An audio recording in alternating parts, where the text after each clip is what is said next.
ngayong May 12, 2025. At huwag din ninyong kalilimutan, patuloy nating ipaglaban ang ating kasarinlan, ang ating soberanya. Huwag ninyong kalilimutan, noong March 11, ang kapwa natin Pilipino ipinagkanulo ng sarili niyang gobyerno na ang pangalan ay Rodrigo Roa Duterte at ginawang mistulang alay sa mga naglalaway na banyaga dyan sa ICC. Sariwain natin yan nang sa ganon, pagdating ho ng May 11, day before the election, sariwain ninyo yung kaganapan ng March 11. Sa May 11, hindi po malayo mula ngayon, ay magdadalawang buwan na mula nung pinagkait nila sa kapwa natin Pilipino. Minsan naging mabuting Pangulo si Pangulong Rodrigo Roa Duterte kung paano linapastangan ang kanyang karapatan bilang Pilipino. Huwag nating pahintulutan ang patuloy na mga panghihimasok ng mga interes ng banyaga o dayuhan sa pamamalakad sa ating bansa. Nanganganib ang ating demokrasya. Ngayon, araw ninyong manggagawa, kinakailangan ipaalala ko sa inyo, pagkatapos nilang sinalbahe ang pagkatao ni Pangulong Rodrigo Roa Duterte, nanganganib patuloy ang ating demokrasya. Sa paanong pamamaraan? Pilit na nakawin ng iilang elitistang kongresista ang posisyon ng pangalawang Pangulo mula sa inyo, 32 milyong Pilipino na siyang nagpahiram. Tunay na nagpahiram ng inyong sagradong mandato at boto kay Vice President Inday Sara Duterte. Atin labanan itong huwad na impeachment complaint. At magagawa lamang natin yan kung tutulungan po ninyo ang katulad kong aplikante, bilang manggagawa ninyo, bilang boses, tinig, tenga at mata ninyo sa Senado kasama ang Duterte. Punuin po natin ang Senado ng mga Duterte upang malabanan natin yung huwad na impeachment complaint. Tulungan po natin, pahintulutan ninyo ako, anggitin ang pangalan ng ating mga kasama sa Duterte or sa PDP o yung Pilipinas Duterte pa rin. Tulungan ho natin, dalhin natin sa Senado ko sa Duterte si Senador Philip Ibe Salvador. Ang ating pong bansa ay may sakit. Kinakailangan natin ang talino at galing at pagmamahal ng isang totoong doktor, hindi yung nagdudoktor-doktoran na magaling magdoktor sa proseso ng papel sa gobyerno. Dalhin natin ang totoong doktor sapagkat may sakit ang ating bansa. Tulungan natin si Senador Marites Mata. Tulungan din natin. Biktima rin ito ng karahasan na nagmumula sa sarili niyang pamahalaan. Nakita natin na hindi rin respeto pati ang simbahan. Tulungan natin, dalhin natin sa Senado ang number 53 sa balota, Senador Pastor Apollo C. Quiboloy. At mahalaga, nalalaman nung mga aplikanteng katulad ko, ano ba ang trabaho ng mambabatas? Ang mambabatas hindi dapat busy sa pamimigay ng akap. Ang mambabatas hindi dapat nakikialam sa pamimigay ng AIX. Ang mambabatas hindi parte ng trabaho nila ang magmudmod ng ayuda. ang mangbabatas hindi dapat pinakikialaman ang pondo ng PhilHealth. Ang trabaho ng mambabatas ay gumawa ng batas, magbalangkas ng batas, mag-amyenda ng batas. Kanya kinakailangan po dalhin natin ang aking mga kapwa abogado sa Senado na si Attorney Senador Raul Lambino. Tulungan din natin isa ring abogado, Attorney Senador J.V. Lo.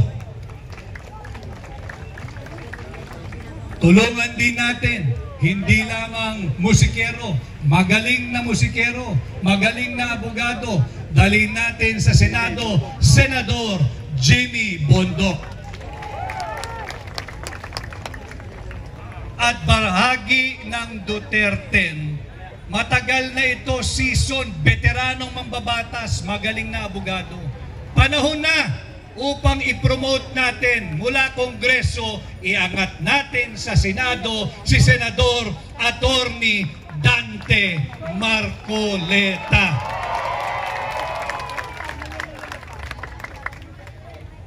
Dalhin din natin muli, matapang, maisog, lumaban sa sindikato ng droga.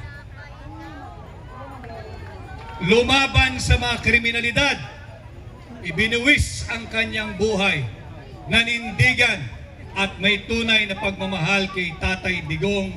Muli nating dalhin sa Senado, ibabalik natin sa Senado, itaga ninyo sa bato, Senador Bato de la Rosa. At siyempre, sinong hindi makakakilala sa tao ang tanging bisyo ay magserbisyo. Ang number 1 sa mga survey ngayon bilang senador, huwag nating hayaang madaya. Balik natin sa Senado si Senador Bongo. Ito po yung Duterte. At habang binabanggit ko ang kanilang mga pangalan, sana ay huwag rin ninyong kalilimutan, napakadaling tanda ang numero 56. Paulit kung sinasabi 56, hindi siya utang, 5-6 hindi siya pautang, 5-6 hindi siya pabigat. 5-6 tratuhin natin na kolektibo nating puhunan upang maprotektahan ang uring manggagawa patungo sa mabuting lipunan. Number 56, ang inyo pong lingkod, Attorney Vic Rodriguez. Rodriguez! Rodriguez! Rodriguez! Rodriguez! Ilang araw na lang naman ho, minus today, 9 days na lamang. Napakalaki po ng Pilipinas, hindi ko pa napupuntahan ang napakaraming lugar, subalit hihingi na rin ako ng tulong ninyo. Matagal na po akong nagpapasuri, nagpapakilala, nagpapatimbang, nagpapasukat sa napakaraming Pilipino. Isa lamang ang aking hiling. Kung sakasakali po na kung sa tingin ninyo na si Attorney Vic Rodriguez na nakatayo sa inyong harapan ngayon ay karapat-dapat at nararapat mapahiram ng inyong sagradong tiwala at mandato, sana ho ay tulungan ninyo akong mangampanya for this last 9 days remaining ng kampanya sa inyong pamilya. Dahil ngayon ay araw na manggagawa, ikampanya po ninyo ako, pakiusap sa inyong mga kasamahan sa trabaho, kasamahan sa negosyo, kapitbahay, kaprobinsya, kamag-anak, pati nakaaway ninyo, ikampanyo nyo na rin po si Attorney Vic Rodriguez at sa lahat ng Pilipinong kilala ninyo sa loob at sa labas man ng ating bansa. Napakarami pong issue. Subalit yung issue yan, manganganak at madadagdagan pa kung hindi tayo magbuklod-buklod at magkaisa ngayong May 12, 2025. Tuwing panahon or araw ng sahod, huwag din ninyong kalilimutan sa inyong pagboto. Hindi pa natin nahahawakan yung pinaghirapan natin ng lamang araw. Hindi pa natin nahawakan yung ating sasahurin, bawas na yung ating mandatory contribution sa PhilHealth. Meron po tayong pera dyan sa PhilHealth. Ngayong taon, nasaan ang ating mandatory contribution na talaga namang binabawas sa ating sahod bago pa man natin makuha yung ating pinaghirapan tuwing kinsenas at katapusan.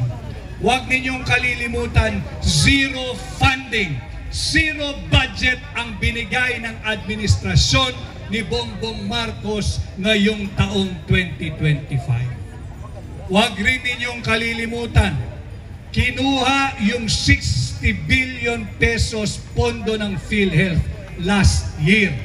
Huwag natin itong papalagpasin, atin silang singilin.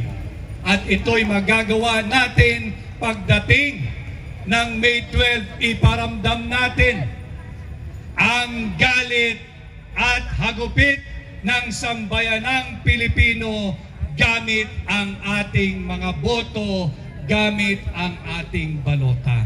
Yan po sana ang maging gabay natin ngayong May 12, 2025. Muli ho, kinakailangan natin ng sapat na bilang. Kinakailangan natin ng sapat na numero sa Senado upang mapagtanggol natin ang nanganganib nating demokrasya. Sa pakikialam ng banyagang interes o banyagang impluwensya. Kinakailangan ho natin ng sapat na bilang, sapat na numero sa Senado upang maitama natin ang maling direksyong tinatahak ng kasalukuyang administrasyon. Alam ho ninyo, pag mali ang direksyong tinatahak ng gobyerno ng kasalukuyang administrasyon, hindi po tayo pare-pareho makakaasa na tayo'y makakarating sa ating nais na destinasyon. Subalit may panahon pa. May panahon pa at ito po'y malapit na. Sa May 12, pakitulungan po ninyo. Vote straight Duterte.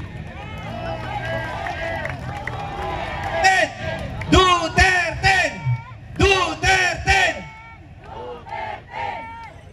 At sana ho, pag naganap yan sa May 12, 2025 ngayong taon, sa susunod na pagdiriwang natin ng Labor Day sa 2026, makakakita na tayo kahit dahan-dahang pag-usad, yung tinatawag natin sa Ingles na baby steps.